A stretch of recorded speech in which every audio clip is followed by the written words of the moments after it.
अगर आप राम की चर्चा करते हैं और कोई आपका न्यूज नहीं देखेगा तो आप राम का चर्चा करेंगे?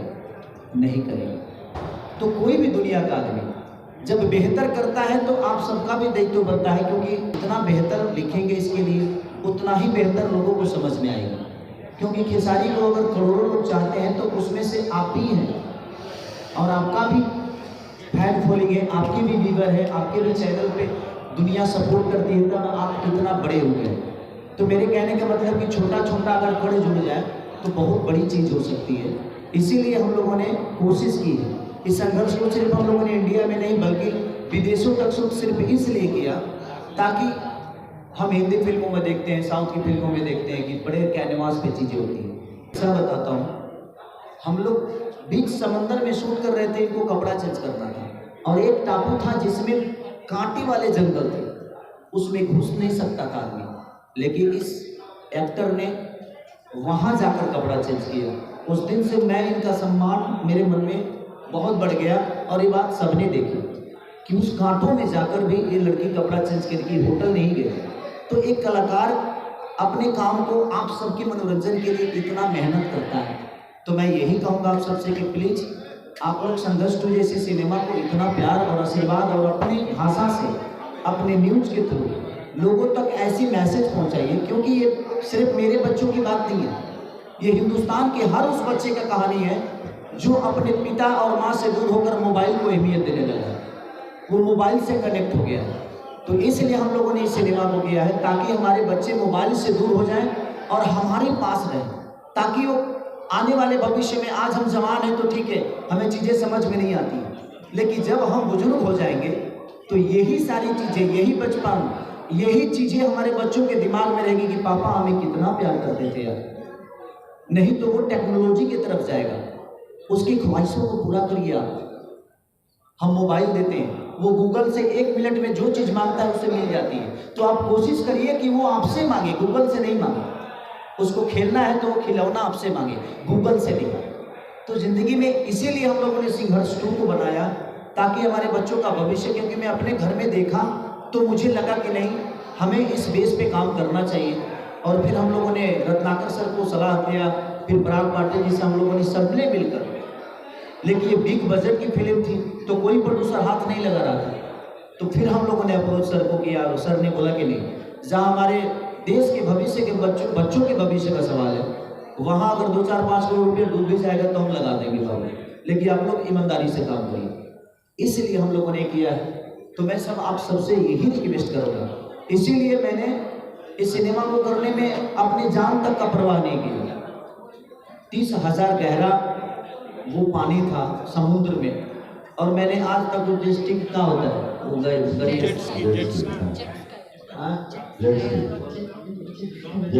ये जो बोल रही है थोड़ा सा अंग्रेजी में प्रॉब्लम है, आप सबको पता है, तो जब अंग्रेजी होता है तो मैं किसी और को सहारा ले लेता हूँ। तो इसलिए मैं आज तक चलाया नहीं था उसको। मैंने गोवा एक बार गया था तो मैंने देखा था, लेकिन सर अचानक से 20 मिनट के अंदर कोई आदमी उसको उड़ाने लगा। मुझे उसके लिए मेरी वाइफ से डांट भी पड़ी, क्योंकि मेरी वाइफ, मेरी बेटी, मेरा बेटा, हम चारों गए थे उस शूटिंग में। सर ने खुद ही बोला, पहली बार मैं अपने बच्चों के साथ आउट ऑफ इंडिया गया, उसके बाद मैं लंदन लेके गया, चंदा को भी लेके गया, उसे भी अच्छा लगा कि चलो मेरा पति सुधर गया है पहले से। कोई भी पत्नी कहेगी कि नहीं भाई चलो सफ़र कर रहा है उसके साथ तो अच्छी बात है, आज 17 साल का सफ़र है उसके साथ। अब वो मेरी प्रेरणा है, कहीं ना कहीं उसने मुझे बहुत ताकत दिया है, नहीं तो गलतियां हमने भी बहुत की है। बाद में मुझे समझ में आया कि यार ज़िंदगी में हर वक्त तो मैं दुनिया को वक्त देता हूँ, और यही वक्त है कि इसको भी देने की ज़रूरत है। बुढ़ापे में इसके अलावा मेरे पास कोई नहीं रहेगा, तो बुढ़ापे में हम वक्त दे के क्या करो, कोनो मतलब नहीं खेलता। इसलिए आज मैं भी वक्त देता हूँ, और आप लोग भी अपनी फैमिली और अपने माँ बाप को हमेशा वक्त दीजिएगा। ज़िंदगी में वो कभी दुखी नहीं हो सकता जो अपने माँ को डेली फोन करके पूछता है कि मम्मी तुम कैसी हो, पापा आप कैसे हो, क्योंकि उनसे बड़ा ताकत आपके धरती पे कोई हो ही नहीं सकता। तो हमेशा कोशिश करिए अपने माँ बाप को, अपने सुबह उठते ही पहले बोलिए मम्मी प्रणाम कैसी हो, क्योंकि माँ बाप जिंदगी के सबसे अनमोल रतन होते हैं। हमें पढ़ना बताते हैं, हमें चलना बताते हैं, हमें बोलना सिखाते हैं। तो पहला हमारा मास्टर वही है। इसलिए मैं संघर्ष क्योंकि बोल रहा हूँ, क्योंकि आप लोग हर वो आदमी अपने आज के डेट में बच्चों से दूर है, उसको मोबाइल से आप जोड़ दिए और हर बच्चा आज गेम खेलने में तबाह है, अपने पापा के साथ कोई नहीं खेल रहा है। तो इसलिए मैं सबसे यही रिक्वेस्ट करूंगा कि आप लोग अपने बच्चों को संघर्ष को दिखाइए, अपने बीवी को दिखाइए, सबको दिखाइए। रीजन इसलिए ताकि अगर आपका बच्चा, ताकि आप उसको बता सके कि बेटा देख मैं तुझे प्यार करता हूं। इसमें कम से कम गेम खेलने से बच्चे, इसमें लाखों बच्चे आज मेंटली डिस्टर्ब हो गए हैं।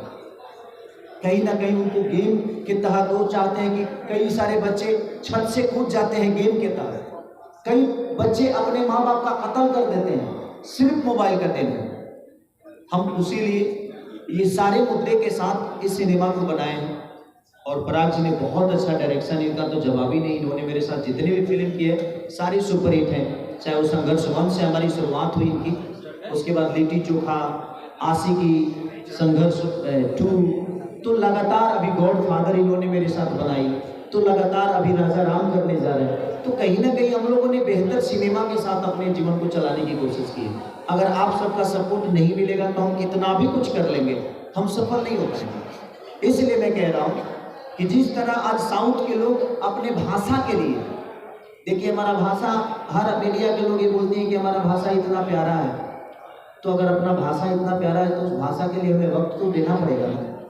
अगर हम अपने भाषा को वक्त ही नहीं देंगे तो प्यारा बोलने से प्यारा नहीं होगा, उसको हमें दुनिया को बताना पड़ेगा कि हाँ ठीक है हमारे पास 50 हॉल है, लेकिन हम 50 हॉल में कम से कम 10 करोड़ कमा सकते हैं। तो सब मिलके अगर हम सपोर्ट करेंगे तो ये मैसेज दुनिया को जाएगी। तो एक से एकाल फाइनेंसर हमारे भाषा में आएंगे, हॉलें बढ़ेंगी, थिएटर खुलेंगे, बहुत सारी चीज़ें होगी। इसलिए मैं चाहता हूँ जितने भी हमारे दर्शक हैं, ये जितने भी यूट्यूबर हमारे भाई हैं जो मुझे बहुत प्यार करते हैं, आप सबके माध्यम से जितने लोग मुझे देख रहे हैं, चाहे वो मेघा जी को देख रहे हैं, रत्नाकर सर को, माही को, या हमारे पराग पाटिल सर को, मैं सबसे यही रिक्वेस्ट कर रहा हूँ कि आप लोग एक बार संघर्ष को जहाँ भी लगी है आप सबके नजदीकी सिनेमा हॉल में, आप प्लीज जाइए और अपने बच्चों के साथ जाइए, ताकि वो आपका बच्चा मोबाइल से दूर होकर आपके पास रहे और आपसे चिपके, मोबाइल से नहीं। बस यही मेरा कहना है। लोग, मुझे नहीं लगता कि यहाँ जितने लोग आए हैं सब मेरे जीवन के बारे में जानते हैं। कोई ऐसा नहीं होगा जो मेरे जीवन के बारे में नहीं जानता। एक गांव से उठ के आप सबके बीच में अगर मैं कुछ बोल पा रहा हूँ तो ये भी पावर आप सबने ही दिया है मुझे। ऐसा नहीं कि सब लोग बचपन से पत्रकारिता करते हैं, कहीं ना कहीं सब लोगों ने गांव से उठ के यहाँ तक पहुँचे। इसलिए मुझे लगता है कि गांव की जो भाषा होती है, जो गांव का परिवेश होता है, जो गांव की कष्टें होती है, चाहे वो भैंस चराना हो या दूध बेचना हो, तो सबके अपने जीवन में एक संघर्ष है। और मुझे लगता है कि यहाँ कितने लोग ऐसे हैं जो अपने बच्चे को मोबाइल खेलने के लिए देते हैं, एक बार हम बताएंगे, एक बार ईमानदारी से बताइए। ये वही कहानी है, इस संघर्ष की भी वही कहानी है कि आज हमारे बच्चे मोबाइल से ज़्यादा कनेक्ट हैं अपने माँ बाप से बहुत कम, क्योंकि उनको माँ बाप का प्यार बहुत कम चाहिए, उनको मोबाइल चाहिए। वो आते ही अपने पापा और ड्यूटी से आते हैं तो पापा से मोबाइल मांगता है, पापा के गोद में नहीं जाता। और इसीलिए मैं चाहूँगा कि आप लोग अपने बच्चे को संघर्ष जरूर दिखाइए कि मोबाइल से वो इतना कनेक्ट हो गए हैं कि कहीं ना कहीं हमारे प्यार और हमारे संस्कार से वो वर्जित हो गए। और हम लोगों ने उसी बेस पे कहानी को किया है कि संघर्ष का मतलब ये नहीं होता है गरीबी, संघर्ष हर चीज के लिए किया जा सकता है। शादी के लिए संघर्ष, तो बेटा के लिए संघर्ष, बच्चों के लिए संघर्ष, खाना खाने के लिए संघर्ष, कहीं ना कहीं जाने के लिए संघर्ष। तो संघर्ष का मतलब यही होता है कि जीवन अगर संघर्ष नहीं है तो जीवन का कोई मोल नहीं। इसीलिए आप लोग संघर्ष ढूंढो, आप अपने बच्चों के साथ, अपने फैमिली के साथ देखेंगे तो शायद किसी भी हद तक आप अपने बच्चे से कनेक्ट हो पाएंगे और आपका बच्चा भी कहीं ना कहीं आपसे कनेक्ट होगा।